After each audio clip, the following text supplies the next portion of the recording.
Indonesia is kind of stuck in what we call the middle income trap, where it has 5% is not bad growth, but it needs to make the leap if it wants to become what we call a semi-developed economy.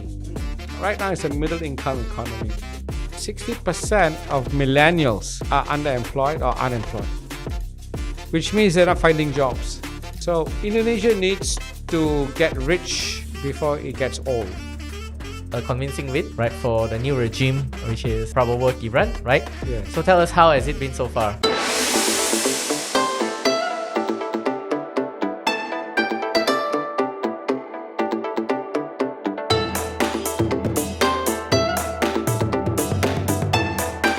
Hello listeners, welcome to the Crouching Tiger, Hidden Dragon podcast. We talk to business leaders in Asia, and today I'm excited to talk about one of my favorite countries in Asia, Indonesia.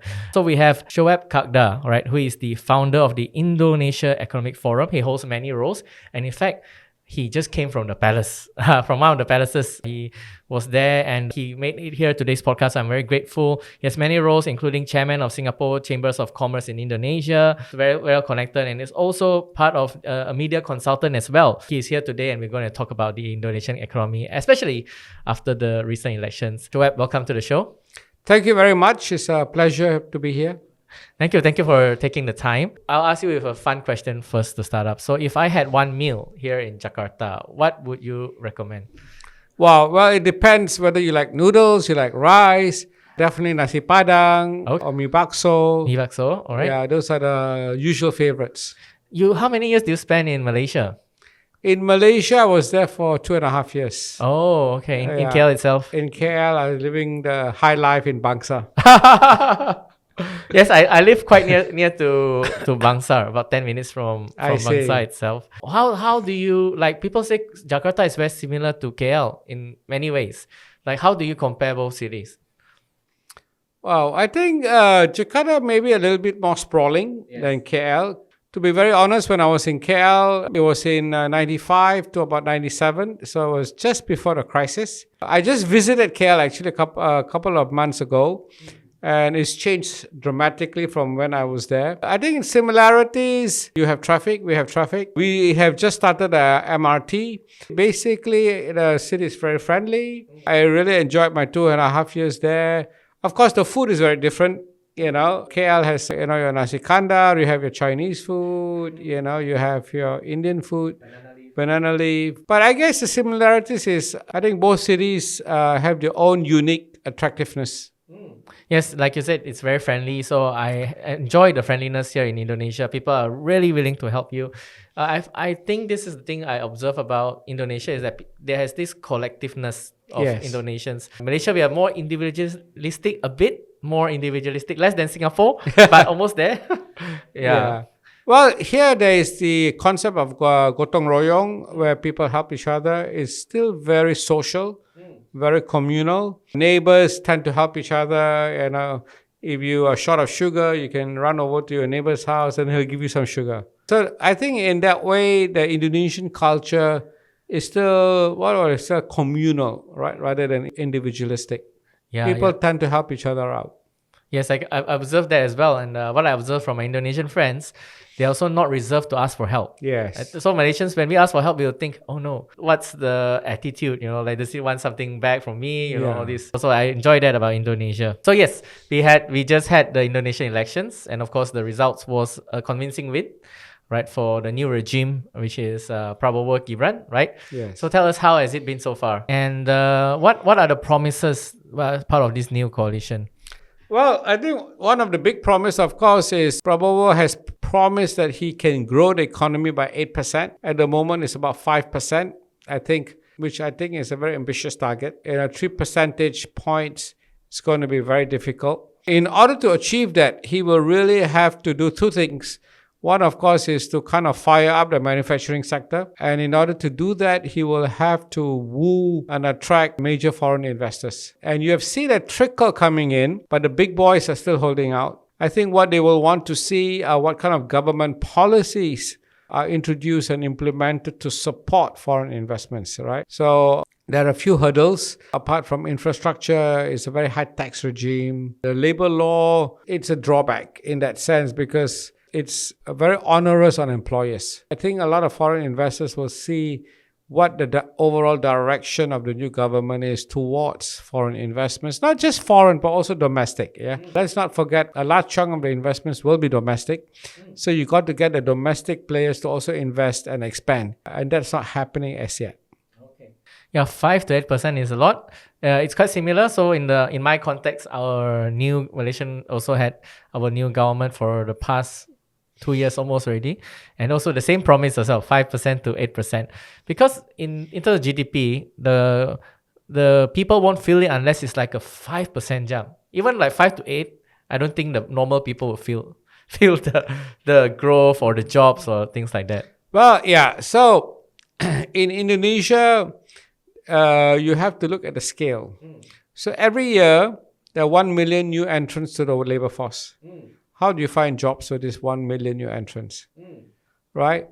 I just read a report saying that 60% of millennials are underemployed or unemployed, which means they're not finding jobs. 60% millennials. Millennials. The employment rate is? So the employment, okay, so at the moment, I think the unemployment rate, let's look at the unemployment rate. Officially is 10%. Okay. But a lot of these jobs are what we call the gray economy, right? Which means they're employed, but they're not registered employed because they do part-time jobs, contract work. So a lot of that happens. So that is one of the key challenges. So that's why you need 8%. Because at 5%, you're not producing enough jobs, right? So to absorb the new labor entrants, you need 6, 7, 8%. So the question is how you're going to get that extra 3%. Yeah, and you mentioned underemployment. Underemployment. That there is a lot of jobs, but maybe that jobs does not match their level of qualification. Exactly. Right? Yeah. Exactly. So, this is Indonesia is kind of stuck in what we call the middle income trap, where you have 5% is not bad growth, but it needs to make the leap if it wants to become what we call a semi-developed economy. Right now it's a middle income economy. A middle income economy basically means you're stuck. You're not innovating. You're not producing high value added goods, right? So you have a solid base, but you're not really leveraging. So the question now is how do you leverage and how do you get up to the next level, next 2-3 levels, and that really requires investments in high tech industries, innovation, productivity, right? Now all of that will come only if you have a talent pool. If you have a strong base in manufacturing, right? So those are some of the key challenges for Indonesia. So Indonesia needs to get rich before it gets old, right? And it will get old, meaning right now there's a demographic dividend, but that's a 30-year window. After 30 years, you'll start to age. If you do not get rich before you get old, which means you will be stuck in a middle income trap, right? So if you look at economies like Japan, aging but rich, I mean, they can afford it, right? They are a solid economy. Look at Singapore, also the same.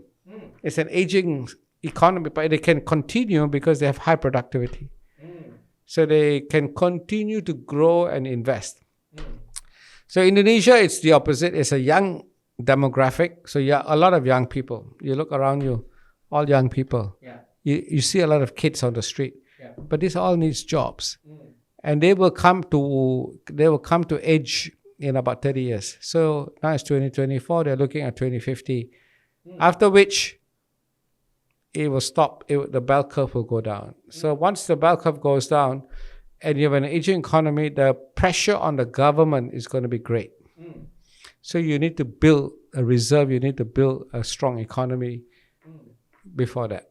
Hey everyone, producer Elton here. We share stories from business leaders in Asia and If this video brought you any value, hit the subscribe button down below, like and share with your friends. Thank you. I like that, the middle income trap, right? And I believe, except Singapore, most of the region, most countries in the region, including my country, Malaysia, and other Southeast Asian countries are in this trap for now, right? Well, they are not in the trap yet. They need to avoid the trap. Yeah. If you get in the trap, it's hard to get out. It's like a rat. It catches you, right? Yeah. So Malaysia, I think, is slightly ahead of Indonesia. It has a solid manufacturing sector and also a services sector. So the services sector is going to be critical because the services sector has a lot of value add. So when I say services, you're talking about, finance, you're talking about, things like Consultancies. consulting across the board, right? Indonesia doesn't have a strong enough services sector. It's big in a sense. It's only because of the size of the economy. But I'll give you a very good example. Indonesia is the largest economy in ASEAN, $1.3 trillion. But none of its banks are in the top 10. Oh, Why is that? wow. I cannot believe that. CIMB is huge in Indonesia. But which Indonesian bank is big in Malaysia? Which Indonesian bank is big in Singapore? None. Because they're not big enough. They don't have the scale. They don't have the talent and the resources to grow that size, you see. So the largest bank, and this is very ironic, the largest bank in ASEAN comes from the smallest country, DBS from Singapore. So what does that tell you? We have a strong services sector. We can expand. And when you expand into other markets, which means you bring talent, you bring new products, you bring financial innovation, you bring, all of that. So this is where Indonesia really likes. Its banks, for example, cannot compete with CIMB, cannot compete with DBS. The largest bank in Indonesia is Mandiri, which in terms of assets is far below CIMB and DBS. Wow, I learned something new today. I only know because I was just at Java Jazz Festival. I know of BNI. Yes. I know they are the biggest sponsor for these festivals. Yes. How are the companies what are the top companies here in Indonesia? So there are some large companies, Astra International, which is the largest listed company. You have some of the banks. Okay, so Mandiri, BCA, BNI, BRI, and then you have some of the big groups, Sinarmas Group, you have Lipo Group, which have operations outside of Indonesia, but yet they're not the same size because they're all private sector driven, right? Indonesia has quite a deep, corporate sector. There are a lot of large companies, but surprisingly, they are very happy to just be to look after the domestic market. They don't really expand outside, right?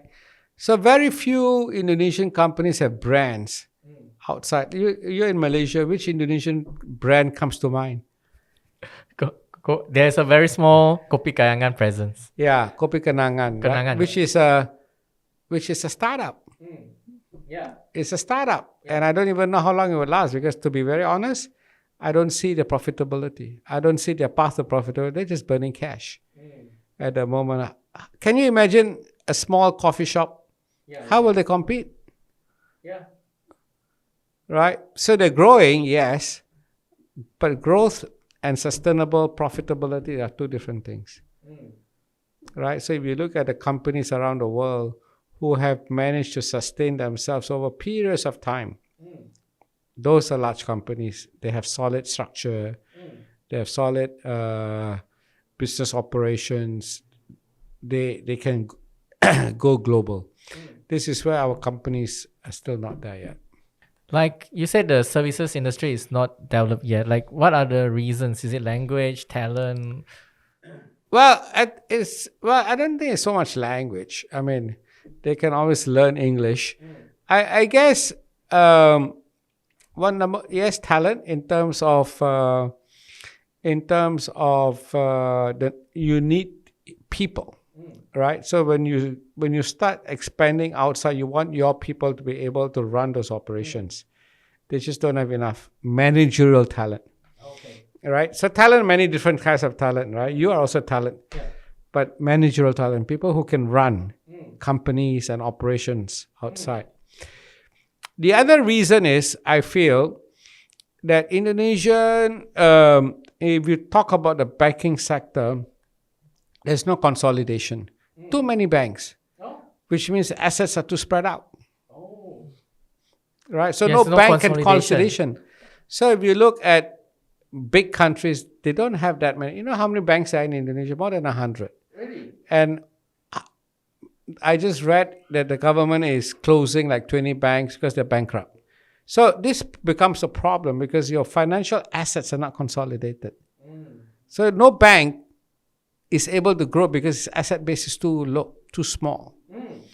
So this is where over many years they're trying to consolidate the bank. Even Mandiri, for example, there's a consolidation of 4 banks, which happened after the 98 financial crisis.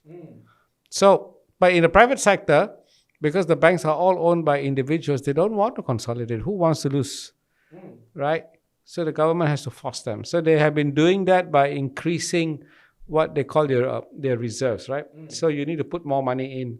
If you don't have money, you close or you merge with another bank. So that's one of the key reasons. Too many banks. Wow, I don't even know that. Like, it's the same in Malaysia as well. The biggest banks, like you mentioned, CIMB, it's a lot of M&As. They acquired a lot of smaller Yes. banks many years ago, and now there are only like a few major banks that Exactly. people go to. Because the banking sector is quite interesting because you need size, right? Which means if there are too many, you will never get a big bank, right? So you need to consolidate.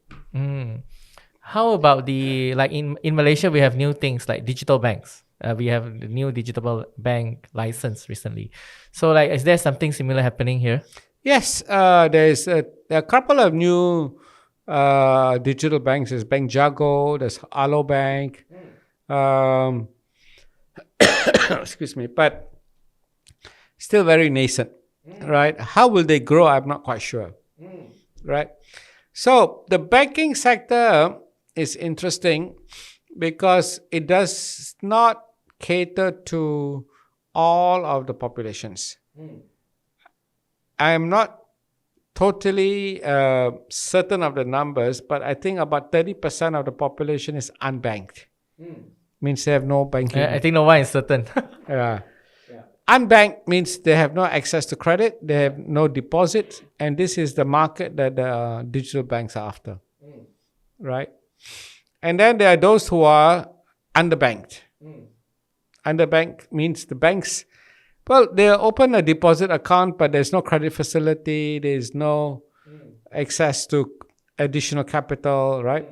Which is what you need, right? So for example, today, in most developed economies, if you are an employed person, you have a salary, you can go to a bank and say, I want to borrow money to buy a house, or car, or whatever, right? So here, that part is still growing because the banks are not quite sure how to assess you. Yeah. Right? Because of the great employment. Great employment. I can say I earn this much, but prove it. But I can't prove it. Right? So, it's that kind of a situation. So that's why you need. So now the government is trying to assess that by having a tax number. As long as you have a tax number, means you are paying taxes, you can be assessed. So every person must have a tax number. If you don't have a tax number, you can't buy a car, you can't go to open a bank account, you can't do many things. In the past, nobody had tax numbers. So it's come a long way, I have to say, from where it was prior to 98 to where it is today. It's come a long way, but it still has a journey ahead of it. All right, that's insightful indeed. And you mentioned Kopi Kenangan, right? So there's also, in Malaysia, we are very envious. So I'm also very active in the startup ecosystem. So we are very envious of the investments going into Indonesia. A lot of promises, a lot of all the Gojeks, all the travel locals, a lot of promises. So what are your thoughts on the like startup ecosystem here? It is definitely very dynamic, very vibrant. Why startups are attracting a lot of investments into Indonesia is probably because of scalability. We have 270 million people. Malaysia has 30 million. Singapore has 5 million. You can't scale, right? You can start, but you can't scale. And the whole business model of startups is scalability, right? Right? You have to scale. So Gojek, for example, scale is crazy, right? They serve 100 million customers in Indonesia. Can you get 100 million in the rest of ASEAN? You can't. So Indonesia is your market. Rather than go after 5 markets, you come after 1 market, right? And that applies to many other sectors. Fintech, underserved. Where would you go? I just told you 30% of the population is unbanked. Another 30% may be underbanked. So you come here, right? But while there's a lot of opportunity, also a lot of challenges. It's not such a easy pathway, right? A lot of startups also fail. And what I've been hearing in the market is because of the funding winter, capital is now a lot more difficult. A lot of startups are also struggling because the the whole value chain to what startup is altered, right? In the past, what investors were looking at is scale and customer acquisition. How many customers can you acquire in the shortest period of time? And that meant I can burn as much as I want, as long as I get that and I get valuation, and then I can get to the next round of funding, right? Today, now it's saying, okay, that's all fine and good, but when will you turn profitable? Yeah, where's your numbers? So where's your path to profitability? If you don't have one, nobody's going to invest in you. So while you can say, well, I have this great plan, I can scale, well, will you be profitable? Because that's what people are asking for now. So a lot of startups are now starting to look at that. Investors, there's still a lot of money, but it's not so easy as in the past, right? In the past, 5 million was easy. If you have a good idea, they throw money at you. Today, 1 million is hard to get. Right? So that has changed. Yes, it's a very exciting market for startups. A lot of unicorns like Gojek is the biggest one. They are in Singapore and I believe other Southeast Asian countries as well. In Singapore we have Grab. In Malaysia, Singapore we have Grab. So not the same. Well, actually, there are 4 decacorns in Indonesia. Decacorns, not unicorns. Unicorns is only 1 million. These are 10 billion. 10 billion. All right. So it's Gojek, there's Tokopedia, there's Ovo. Ovo. And Traveloka? No. Traveloka. Yeah, Traveloka. So there are 4 decacorns. $10 billion valuation. Oh, okay. Decacorns. 10 unicorns. Decacorns. Deca is 10. Right. 10 unicorns. Yeah. So like these achievements are amazing. Like 4 decacorns. Like, is it, of course, the population plays a place, but is there a government initiative that drives this? Even the previous regime? Current regime, right? Is it current? Well, generally, the Indonesian government does not have any like major initiatives or programs for businesses. Not like Singapore. Not like Singapore. Singapore government throws money at businesses. Very good at marketing. Yeah. In Indonesia, I would say that actually it is the acumen of the entrepreneurs. Wow. These are solid entrepreneurs. Yeah. Right? And they can grow their companies. In terms of government handouts, there are no such handouts. But I guess, knowing people in government paves the way, makes it easier for you to get your license or your permit. And those things help. right? But in terms of, the government says, here's $500 million to get started. They don't have. Like in Malaysia, we have something called Khazanah, Yes. which we invest, is a government like fund that invests in startups as well. Is there something in Indonesia? Well, they do have a sovereign wealth fund, but it's small compared to Khazanah or Temasek. But you must also understand, right? Because the government here, in terms of where its budget goes, right, is, I think, a bulk of it goes just towards operations of the civil service, right? You know how many million teachers there are in Indonesia? They have to pay salaries to. I cannot Make a fathom. guess. Take a guess. Take a guess. 100 million people, 300 million people, right? Yeah. I don't know. 10 60 million teachers. 60 million? Wow. So you have to pay these people salaries. You think you have money to invest in startups? Is there a retirement scheme in Indonesia? There is, but very small. Very small. Okay. Yeah, so there are pensions and all that, but very small, right? So you have to pay civil servants. So you're going to invest in a startup, or you're going to make sure your civil servants get his salary? You have a choice. You have to choose. The scale is good, but there are also drawbacks. Yeah, that is well, something I never thought about. There's this scale. Yeah. And when it comes to that as well, so startups are of course an opportunity, and you said like it's really down to the entrepreneurs itself, right? So like we talk about a lot about the challenges today. Like what are the opportunities then moving ahead? Well, we talked about fintech. There's a huge opportunity there. Logistics, e-logistics is going to grow, right? You have Indonesia is one of the highest logistics cost in the world, not just in Asia.